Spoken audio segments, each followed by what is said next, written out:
Saudi আরবের সঙ্গে মিল রেখে বগুড়ার বিভিন্ন স্থানে পালিত হচ্ছে ঈদ উল ফিতর। রোববার সকালে জেলার ৩ উপজেলার ৩টি স্থানে ঈদের জামাত অনুষ্ঠিত হয়েছে।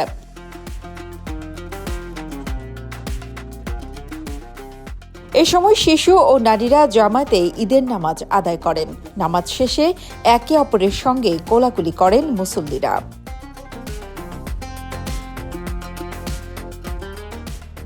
নামাজ আদায় করতে আসা মুসল্লিরা মনে করেন, পৃথিবীর কোথাও চাঁদ দেখা গেলে রোজা রাখা হারাম।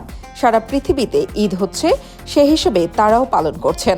একই তারিখে রোজা রাখা ও ঈদ উদযাপন করার জন্য সব মুসলমানদের প্রতি আহ্বান জানান নামাজ পড়তে আসা মুসল্লিরা। গোটা মুসলিম বিশ্বের ঐক্যের স্বার্থে ওআইসি যে ডিসিশন নিয়েছে যে সমগ্র মুসলিম বিশ্ব একসাথে ঈদ করবে, ঈদের আনন্দ সব মুসলিম বিশ্বের সবাই ভাগাভাগি করে নেবে। এখন ডিজিটাল যুগ, এখন বিশ্ব ছোট হয়ে এসছে।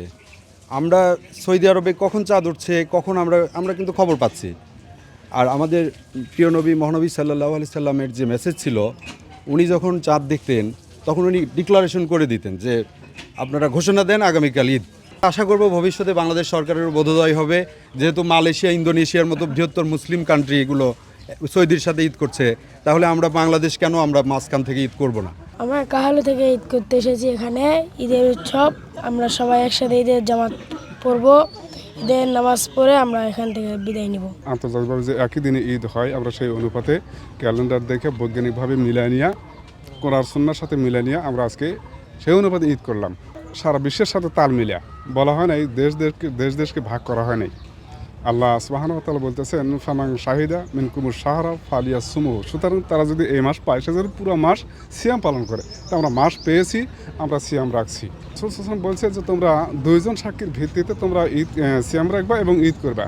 তো এখন দুইজন নয়, 54টা দেশ সাক্ষী দিচ্ছে আজকে দিনে ঈদ। আর ঈদের দিনে সিয়াম পালন করা হারাম। আন্তর্জাতিকভাবে আজকেই ডেট। তা ইনশাল্লাহ আজকে নয়, আজ থেকে 10 বছর পরে সিয়াম রোজার মাস 29 হবে না 30 হবে আমরা বলতে পারবো ইনশাল্লাহ।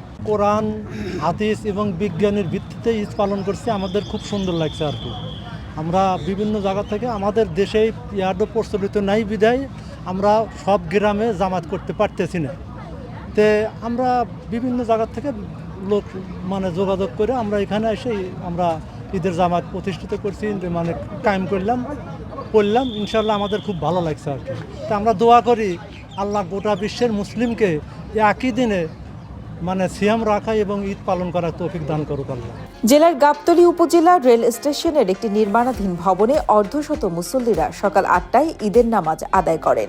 এছাড়াও ধুনট উপজেলার হাসুখালী গ্রামে ও সোনাতলার কালাইগাটা গ্রামে কয়েক বাড়ির মুসল্লিরা সকাল 7:30টায় ঈদের নামাজ আদায় করেছেন। এতে ইমামতি করেন হাফেজ ওয়ালিদ ইসলাম। তোমরা চাঁদ দেখে রোজা রাখো, কি চাঁদ দেখে রোজা ভাঙো। তো আল্লাহ রসুলের জামানায় তিনিও একদিন এরকমভাবে ঈদের দিনেও কি রোজা রাখতেছিলেন, কেননা তিনি আগের দিন চাঁদ দেখতে পান নাই। তো সুতরাং তার কাছে কিছু কাফেলারা আসলো, এমনকি তাদেরকে বলল, আল্লাহ রসুলকে বলল, আল্লাহ রসুল আমরা তো আসমানে ঈদের চাঁদ দেখছি, এমনকি আমরা রোজা ভেঙে ফেলাইছি। তো আল্লাহ রসুল সেখানে ঘোষণা করে দিলেন যে তোমরা রোজা ভেঙে ফেলাও, ঈদের জন্য প্রস্তুতি নিয়ে নাও।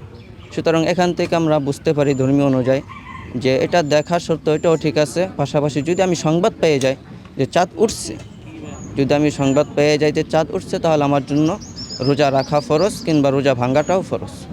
যেমনিভাবে ঈদের দিনে রোজা রাখা হারাম, এই কারণে রোজা ভাঙ্গাটাও ফরজ। বগুড়ার গাবতলীতে ঈদ জামাত শান্তিপূর্ণভাবে অনুষ্ঠিত হয়েছে। মুসল্লিরা তাদের ধর্মীয় বিশ্বাস অনুযায়ী আজই ঈদ উল ফিতর উদযাপন করছেন। এদিকে অপ্রীতিকর ঘটনা এড়াতে আইন শৃঙ্খলা রক্ষাকারী বাহিনীর সদস্যরা উপস্থিত ছিলেন।